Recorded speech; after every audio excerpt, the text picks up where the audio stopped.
I'm such a pro that I said, give me the kids, give me the dog, and you know what? Throw fire in. I want fire. I want to make it more difficult. I demanded fire.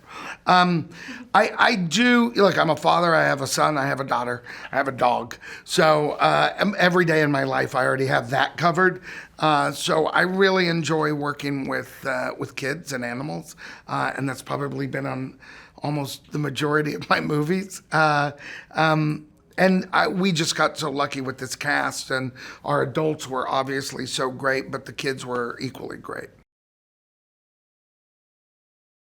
We spent some extra time. I think I was there a few weeks before filming, and the kids came up a little later than that, and we sort of just, we met. Andy had us meet, and we tried to hang out a little bit. I don't have very much experience with kids, so I was very nervous about it, but it ended up being great, and we all got along really well, and I think after the first few weeks, it was just like we were friends, Yeah, there's one scene where John is playing the piano, and she is, listing off rappers, and a lot of those she just kind of made up. She just kind of said, and they ended up being people. I think Lil Jon was one of them. And yeah. She had combined sometimes, I think on the Little John that cracked us up so much. Yeah. She was remembering rappers' names and just started and then we'd be like, I think that's right. That one is correct. Keep going.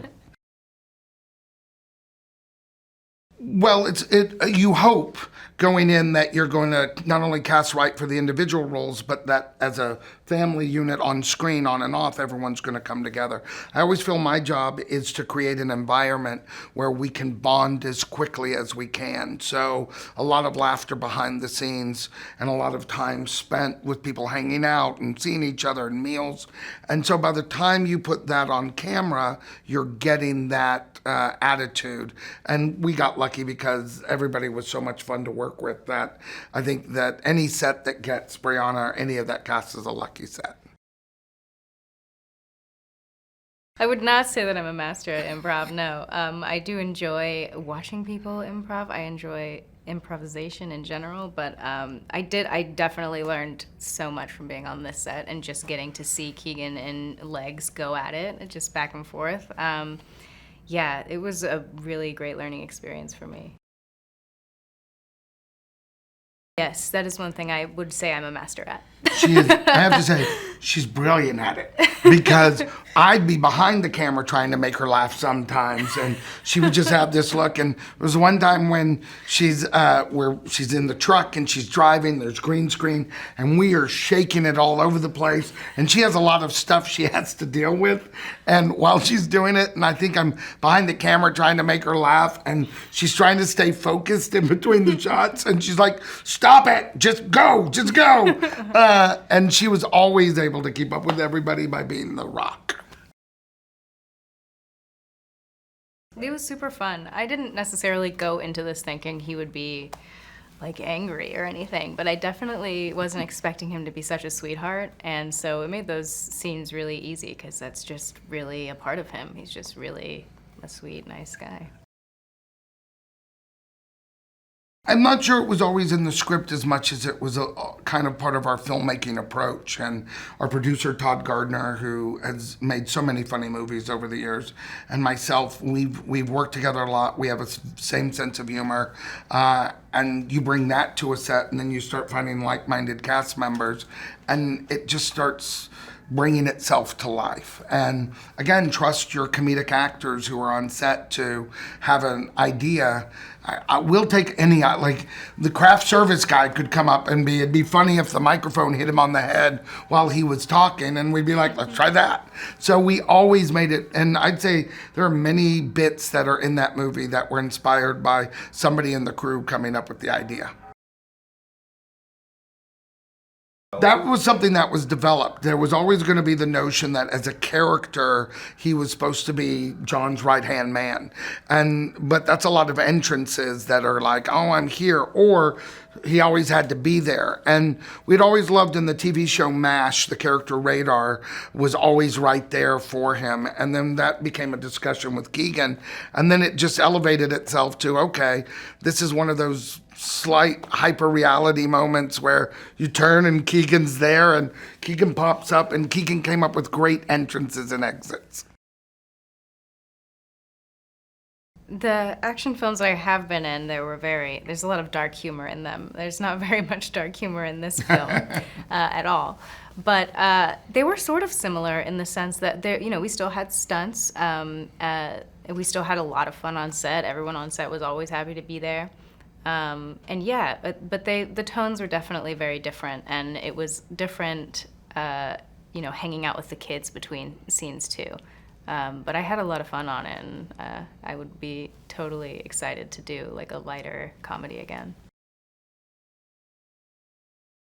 Judy is so talented. Judy is ridiculously talented. I think she's hilarious, and she's also a very talented dramatic actress. She can cry at the drop of a hat. It's ridiculous. There were scenes where she was crying and I was supposed to be crying, and I was like, stop upstaging me. But yeah, she's the best, and she's such a sweetheart, and I don't know, she makes everyone feel like you're great friends immediately, and yeah, I was ecstatic. She really brings a set together because she does become sort of set mom, and she knits all day on set. And makes things for everybody. She and I had known each other for a long time and had been looking for ways to work together. And when she read this script, she wrote me a letter. And the letter was not only why she wanted to do the movie, but a very good friend of hers had become a marine field biologist. And she really saw in this character her friend. And so as a director, when you get that type of letter from an amazing actress like Judy Greer, you're like, because Brianna just sent $100 and said, cast me. And I was like, okay. But Judy sending that letter was really a turning point for me. I would yell profanities at John Cena and then be like, he can't chase me until he finishes the scene. And then I would just run as soon as it was done. I think the challenge of a movie like this is, it is hard to do a movie with the classic There's Something for Everyone. It's hard to do a movie in the PG space. It's hard to do a movie that you feel kids will have a great time at and their parents won't hate that they're there.